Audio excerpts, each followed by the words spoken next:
So one of our projects here at the Cooper Road Mini Garage is our good friend Carlo's SCCA Race Mini Cooper.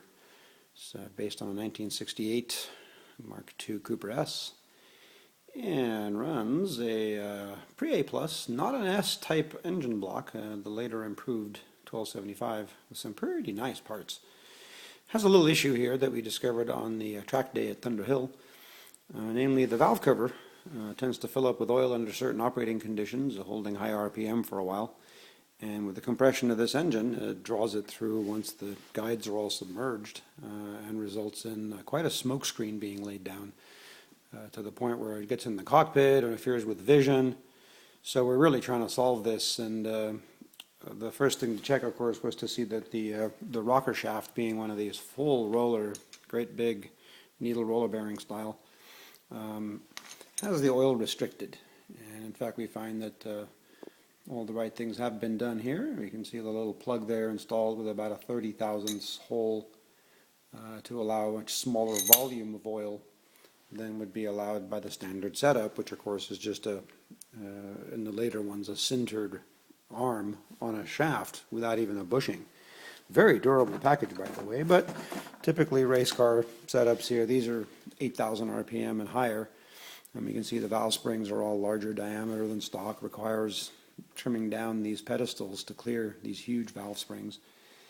But we had kind of gone after this thinking that a set of aftermarket push rods, these are very nicely made race push rods, would in fact be thicker. And they are. These are a good 50 thousandths bigger than the standard ones. Even in this area here, we can see it's been machined neck down a little bit. So that as it goes through the casting, it allows more oil drain back. But even at that, they're quite a bit bigger. And 50 thousandths times 8 push rods, these holes here, it's always an issue with these engines to drain the oil out of these push rod holes. This one's got the extra valve cover modified to accept the drain, goes down into the hole. There used to be a distributor. But I was actually talking to Don Racine that he pointed out the importance of venting the crankcases on these things. And I frankly had kind of seen these huge half-inch lines everywhere running from the vents. And yeah, you got to have a catch can in a race setup. You can't just be dumping that on the track. But with all the huge lines, I thought, wow, this has got great venting.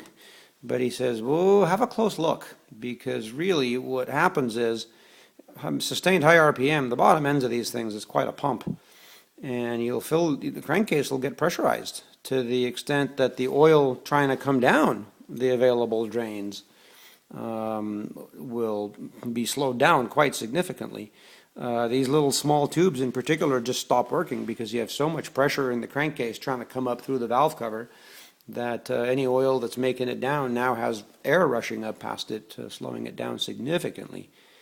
And in fact, we discovered a close inspection showed us these things had kinks, had burns, virtually every one of the lines, to the point where even where they go into the catch can, they have a sharp kink somewhere in them.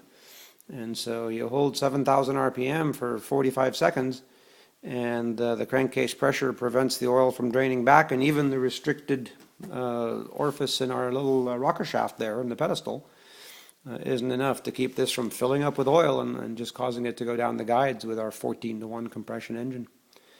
So we're going to stick with our race push rods. We're going to stick with these really nice quality push rods, extremely strong.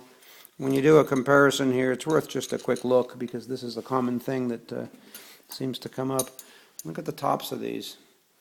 The fine machined one on the left, very consistent from one to the other, gives you something of a known quantity when you have a look at the way these rocker shafts are specially clearanced. You can see right around the adjuster over here to make sure they don't contact the push rods. These good cone A+ style ones are still inconsistent enough. If you turn them around, they're not machined at the top. And so I actually found a couple that would, as I spun them on the ball here, on the adjuster ball, would contact. And that's not a good thing at all. You won't even really see anything from this when you test run an engine on the stand, because it's going to take a little while for just a light bit of incidental contact. to do anything. But eventually, with the high RPMs these run, it's going to turn that push rod into a nub, and the engine won't run with one of the valves not opening.